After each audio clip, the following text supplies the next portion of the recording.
মেয়ে স্কুলের রুটিনগুলোর দিনগুলোতে সকালটাই শুরু হয় খুব ব্যস্ততা দিয়ে। আমি সকালে উঠে ফার্স্ট ওর টিফিনটাকে রেডি করি, ব্যাগপত্র রাত্রিবেলায় গুছিয়ে রেখে দিই। তারপর ওকে কিছুটা রেডি করিয়ে দেওয়ার পরে ওর দাদু ওকে ড্রেস আর জুতোটা পরিয়ে রেডি করিয়ে দেয়। এই যে বেরিয়ে গেল, নিচে থেকে আমাকে টাটা করছে। না না, ও একা যাচ্ছে না, ওর দাদু সামনে আছে, স্কুল ব্যাগ নিয়ে এগিয়ে গেছে।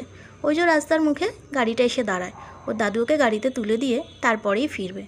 মেয়েকে ছেড়ে দেওয়ার পরে ঘরের কিছু কাজকর্ম থাকে, আমি সেগুলোকে গুছিয়ে নিয়ে তারপরে নিজে রেডি হই। রেডি হওয়ার পরে আমি নিজে বেরিয়ে যাই নিজের গন্তব্যের উদ্দেশ্যে। ফার্স্ট এক ধাপ অটোতে করে চলে এসেছি, এখান থেকে ধরবো আমি রিক্সা। এবারে রিক্সা ধরে আমি এগিয়ে গেলাম। আজকে না প্রচণ্ড গরম দিয়েছে। সত্যি কথা, এই গরমের দিনে যাদের বাইরে কাজকর্ম করতে হয় তাদের যে কী কষ্ট হয় সেটা তারাই বোঝে। যাই হোক, আজকে বাড়িতে ফিরে অনেক কাজ পড়ে আছে। আজকে রান্নাবান্নাও কিছু হয়নি। বাড়িতে আজকে হবে চিকেন। বাড়িতে ফিরে এই চিকেনের আলুগুলো ভাজতে দিয়ে দিলাম। আলুগুলোকে বেশ ভালো লাল করে ফ্রাই করে নিলাম। নেওয়ার পরে তারপরে এখানে দিলাম পেঁয়াজগুলো ভালো করে ভেজে নেব। এই পেঁয়াজগুলো ভাজা হতে হতে চিকেনগুলোকে যা কিছু মশলা দেওয়ার সব মশলাগুলো দিয়ে কষানো শুরু করলাম। আর আমি না চিকেনে বেশ কিছু কাঁচা লঙ্কা ইউজ করি, এই কাঁচা লঙ্কার একটা খুব সুন্দর ফ্লেভার আসে।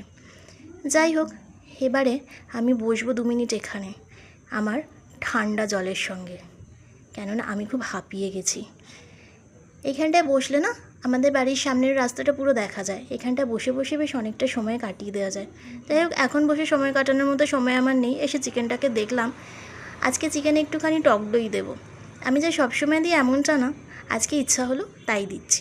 এই টক দইটা দেওয়ার পরে বেশ কিছুক্ষণ নাড়িয়ে চাড়িয়ে নিয়ে তারপর আবার এটাকে ঢাকা দিয়ে রেখে দেবো, যাতে ঢিমে আছে এটা আর একটুখানি ভালো করে সিদ্ধ হয়ে যায়। আর এখানে করেছিলাম করলা ভাজা। আর আমার শাশুড়ি মা চিকেন খাবেন না বলে দুখানা ছোটো বাটা মাছ ছিল, ওনার খুব টক খেতে ভালো লাগে, বাটা মাছের টক। এখানে চিকেনটা দেখলাম যে কত দূর হলো। যাই হোক, চিকেনটা এখন একটুখানি টাইম লাগবে, তো টাইম লাগবে দেখে আমি কেটে নিলাম একটুখানি স্যালাডটা কাটা হয়ে যাওয়ার পরে চিকেনটা দেখলাম চিকেন অলমোস্ট ডান হয়ে গেছে। তো বাকি সব কিছু মেটাতে আস্তে আস্তে দেখলাম যে কি, যখন সব কমপ্লিট হয়ে গেছে আমার মেয়ে স্কুল থেকে বাড়ি ফিরছে।